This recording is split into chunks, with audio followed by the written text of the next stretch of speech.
You're listening to Family Talk, the radio broadcasting division of the James Dobson Family Institute. I am that James Dobson, and I'm so pleased that you've joined us today.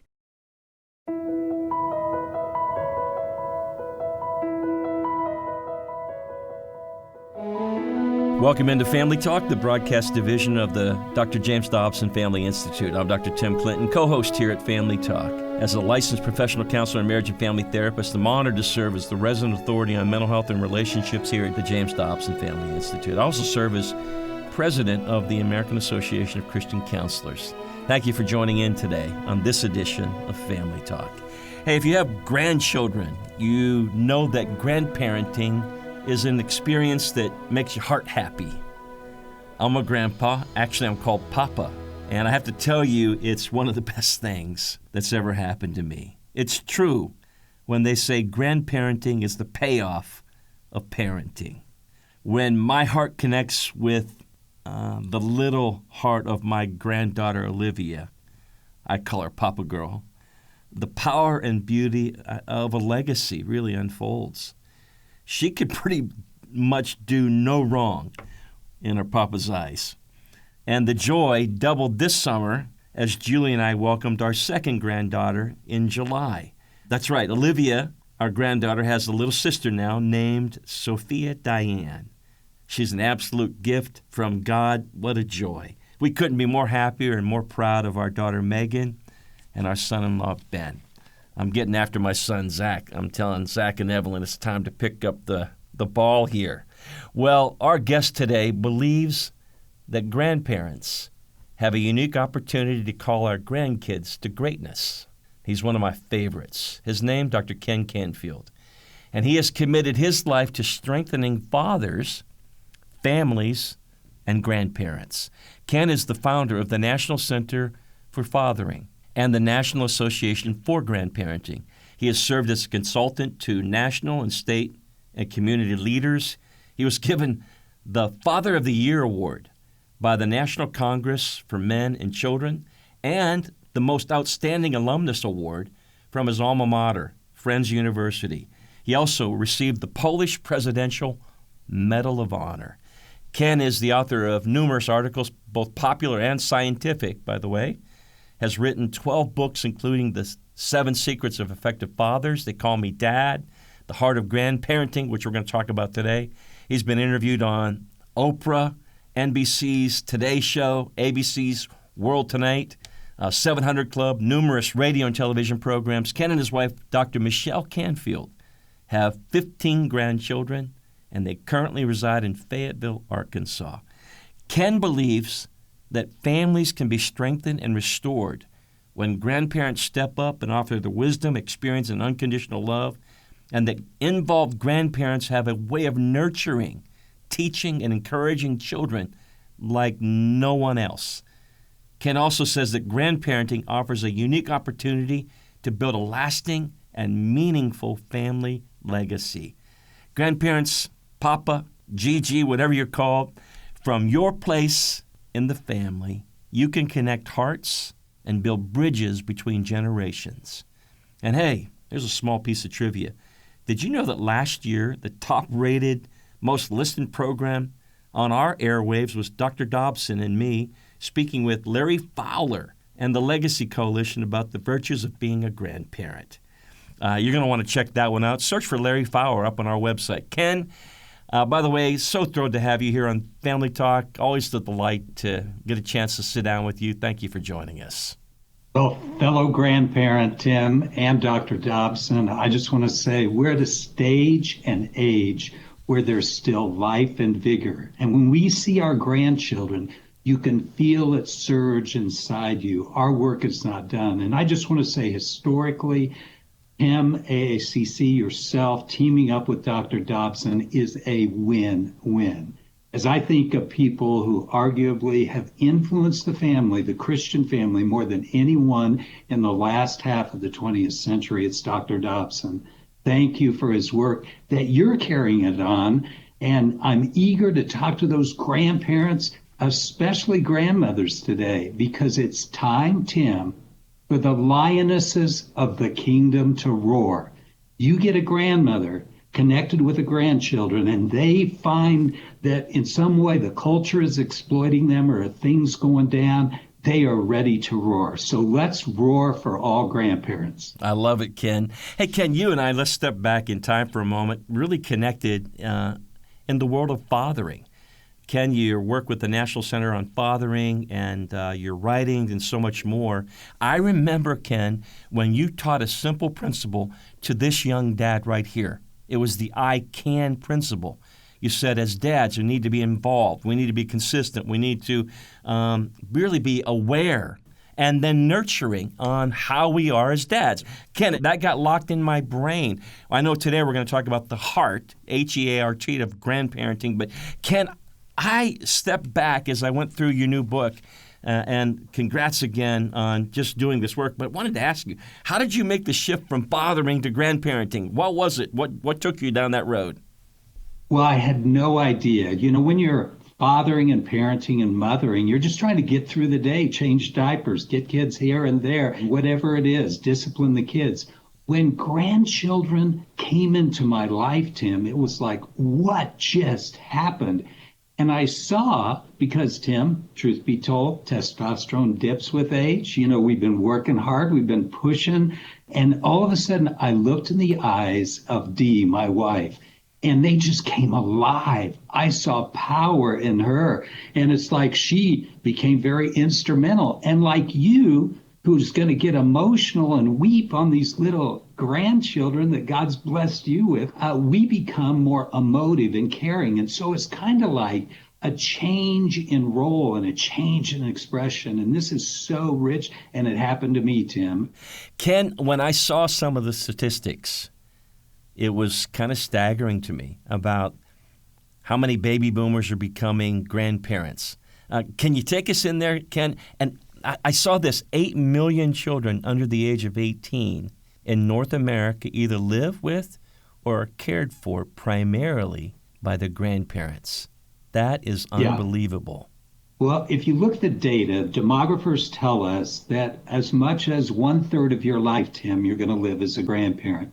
Now, this wasn't on the table years ago when the life expectancy was in its high 40s at 1900. Now we're in the 70s and 80s, so get ready. But this data point, we don't know what to do with. As much as 15% of your life, you'll live as a great-grandparent. Oh my goodness, why has God given us this extended opportunity? But what you pointed out right there is something I just got to say this. If you're a grandparent raising grandchildren, if I get to heaven before you, I'm nominating you for the Congressional Heavenly Medal of Honor. Because right now, over 8 million kids under the age of 18 are being taken care of, Tim, full time by their grandparents. Can you talk about how grandparents are a big-time underused resource in the family system? We talked about some of the stats here, but you notice that there's real opportunity here. And I think a lot of what we want to communicate through today's broadcast is that very message. Take us there, Ken. And you used a word up front in the book called redemptive grandparenting that I thought was really significant. Yeah, Tim, I'm going to get real personal through this broadcast, share my own heart, because this is an opportunity to maybe make right which you didn't have the wisdom or insight to do in your parenting. If you're a grandparent, and get your children together, because that relationship is so key. So are there issues that need to be talked about, reconciled? I'd say yes. I mean, thinking back, I would do some things differently. So when you have an opportunity, go to your kids and say, you know, I've been pondering this role of being a grandparent, and I thought, you know, I did the best I could as a father or mother, and I made some mistakes. And then you'll get, like my kids, oh, really, Dad? Could you be more specific? And so I then say, well, you know, I remember this time. And then if you look at them and say, yes, I need to ask forgiveness maybe. I need to move forward, but let this be on the record. I want to be the greatest and best grandparent I can be. What can I do to support you? And you'll see brightness in their eyes. And this is how we connect this generational lock that has been missing in our busy America, Tim. Ken, it's interesting to me. We talked about the joy of grandparenting, the significance of it. There's a lot of benefits to it. When Sophia Diane was born, our second grandchild, we were at the hospital, and we were waiting for Sophia's older big sister, Olivia, Papa Girl, to come to the hospital. And so I went out in the hallway to wait for him, Ken, and she was with her other grandparents. And when they came into the hospital and they came into the hallway, Olivia, way down that hallway, saw me. And I said, "Papa Girl." She said, "Papa." And she took off screaming on a dead run. She's 3 years old, down that hallway looking for her papa. I said, "That girl's brilliant. She just picked up about 2 or 3 more Christmas presents just on that one trip down that hallway right there." Ken, and they get into your arms, and you begin to realize again all over the significance of childhood development, the significance of influence in her life, people who are around her, and how important it is to parent and to grandparent well. Yes, listen, listeners, his emotions. I know Tim Clinton from years back. He had places to go, people to see, deals to do. He was driven. And now a little grandchild runs down the hall and he becomes, a big teddy bear. So that's the emotive part. So grandfathers, listen closely. That testosterone, maybe it's dropped a little bit, maybe a lot. Remember, there's nothing more powerful than the touch, the blessing that you get and reciprocate by giving it to your grandchildren. So make those arms wide and do whatever you need to do in order to engage the heart of that grandchild, and you'll live longer and healthier. That's what the research says. It's amazing. Ken, grandparenting, I guess maybe when we were growing up, looked a little different. Things have changed a lot. I know that you've taken a hard look at how things have changed. Ken, can you share some of what you found and what we need to know? Well, first of all, the dislocation geographically. We have grandparents living hundreds of miles away. Your grandchild may be overseas in some capacity. So what we have right now is other means to stay connected. Use those means, whether it's a written word, a FaceTime, is so vital. Those will be kept and pondered on as these grandchildren go. But you may say, "Hey, I got teenage grandchildren." For sure. They are busy, they've got activities and so forth, but don't underestimate your role as a unique family member to send a blessing. And that blessing, I do believe, is the foundation that will give identity in a way no other will. And that's part of the H, the heart of grandparenting. Yeah. When I grew up as a boy, I never met my grandfathers. They were gone by the time I was raised. And then my grandmothers, both sides, were living, but really didn't connect all that much with them.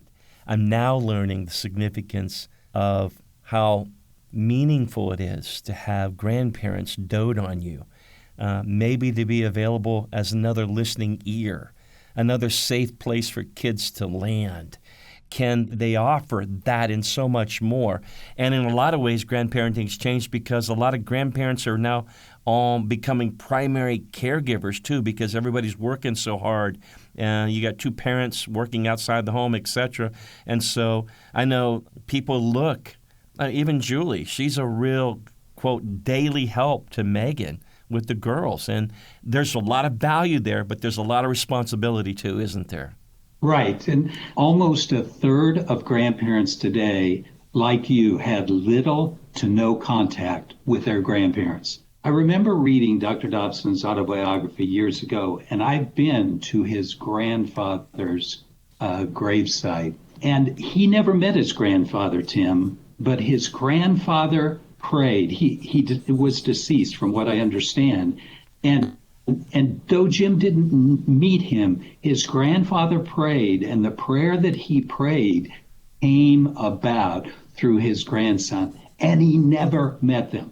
So I don't know what your situation is today, grandmother or grandfather. You may be on life support. You may be in hospice. Your prayers are being processed and heard by a Heavenly Father, and they have generational power. I know there are a lot of grandparents listening and parents out there saying, you know what? We need to strengthen our family. Ken, you made it a mission to put together a way for us to understand what we can do to become better grandparents, to strengthen our family systems, to help encourage our mom and dad if they're stepping up as grandpa and grandma in the lives of our kids. And that's what this broadcast is all about. Ken, like you taught us on fathering the I Can principle, you have what's called the Heart principle. Actually, it's your book, The Heart of Grandparenting. Let's begin. Ken, you're alluding to it. The very first piece for the letter H is heritage. The word heritage for a moment. You're just talking about our family history, the stories, the pieces that build who we are. Thinking, as you were talking, I was thinking about my son Zach for a moment.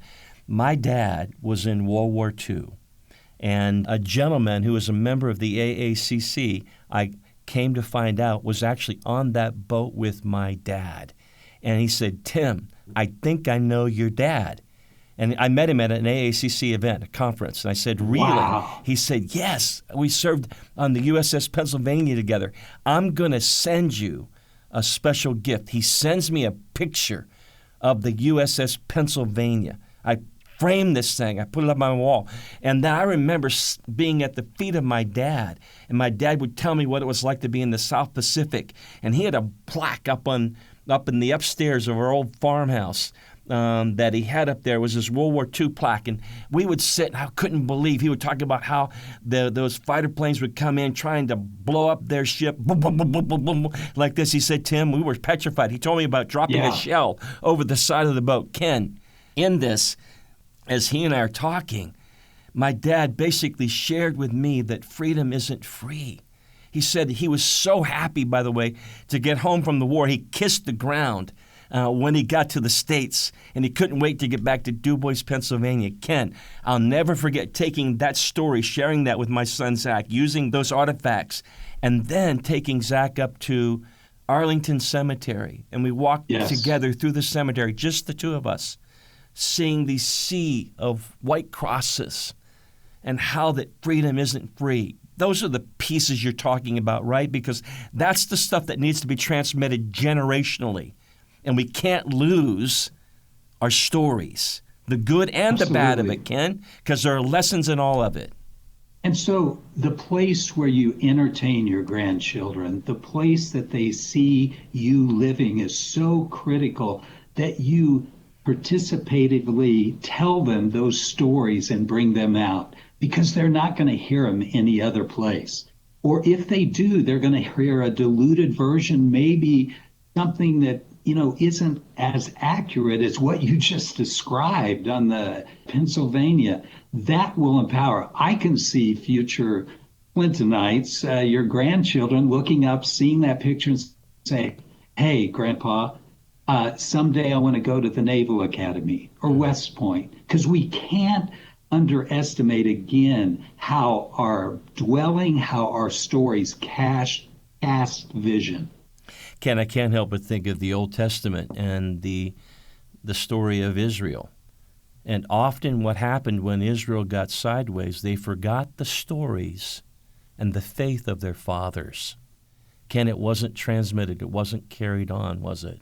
It wasn't. You're right. I read today Jeremiah 35. Jonadab and a grandson of Jonadab kept something the nation of Israel didn't keep, some requirements that God had placed on them. And Jeremiah says, look at this. And where did those come from? A lineage and heritage.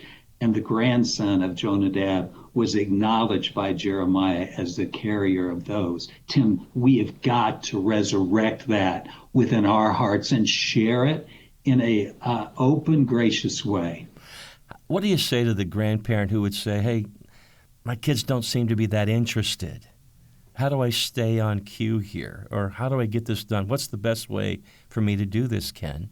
It's complex, Tim. You may be the type of parent that was talking all the time with rules and dictums, etc. when you're a grandparent, and I liken it to this, being a parent's like Old Testament. You have expectations, discipline, and so forth. But as a grandparent, it's like New Testament. You're full of God's grace. So what I'm saying is be patient. Those grandchildren are observing you. They're seeing if you're a priority or not. And when you express that priority and do special things, it like puts, a jog in their memory bank that will be referred to during times of growth and maturity. So if you're a grandparent in that state saying, my grandkids are so busy, or they live across the pond, or whatever it is, make sure that you still are keeping that heritage and what you want to pass on alive. And put it down in paper if you don't have access. There's so many grandparents that are estranged from their grandchildren because of generational, difficulties. And we'll talk about that in just a minute. But that's what I'd say. Ken, in the Heart of Grandparenting, H is for heritage, E is for example. I guess the old saying is things are probably better caught than taught. In other words, if they see it. What about role modeling? How does this work? What do we need to understand so that you cannot not communicate? In other words, that's a good double negative maybe. And as grandparent, your grandkids, they have their eyes on you. They're watching you closely, Ken, aren't they?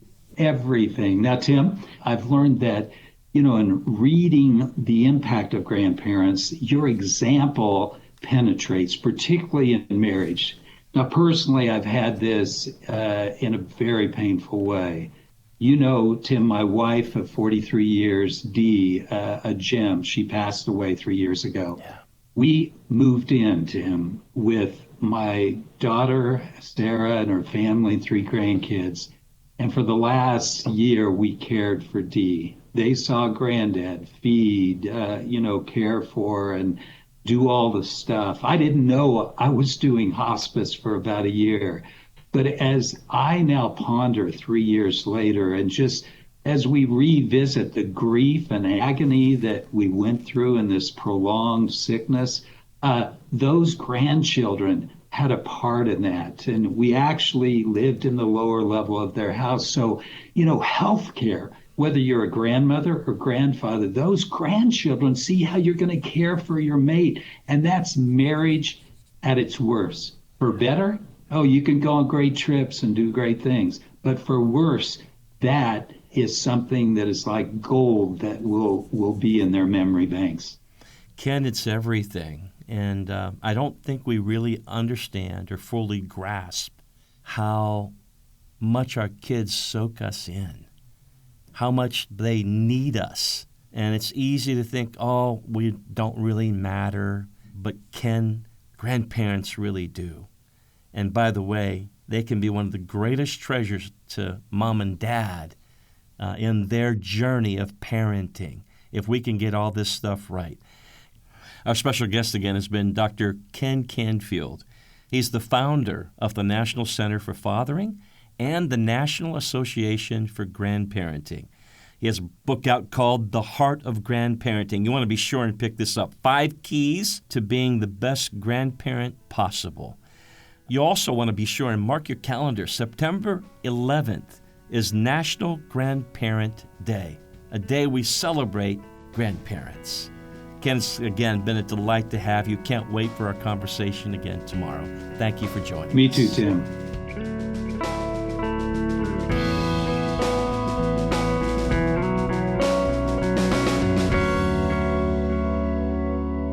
Well, you've been listening to Dr. James Dobson's Family Talk. I'm Roger Marsh, and that was part 1 of a very encouraging conversation featuring our own Dr. Tim Clinton and his good friend Dr. Ken Canfield.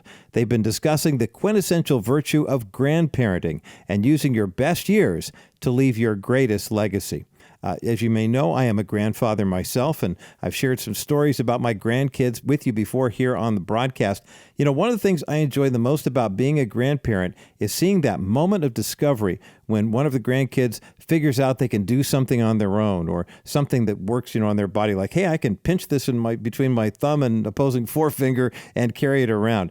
Michael Card, the songwriter, refers to that as the sunrise of the smile of a child. And it's one of my favorite moments. And having grandchildren who are anywhere from age 11 all the way down to little Nazareth, who's scheduled to make his debut next month, that's one of my favorite parts of being a grandparent. And I know you probably have some great grandparent stories as well. Well, Dr. Clinton and Dr. Canfield will continue their discussion around grandparenting on tomorrow's broadcast here on Family Talk, so make sure you tune in for that. And also, if you'd like to learn more about Dr. Ken Canfield, his books, or his ministry, visit drjamesdobson.org/Family Talk. Well, thanks so much for joining us today. And from everyone here at the Dr. James Dobson Family Institute, remember to join us again tomorrow for another helpful edition of Family Talk.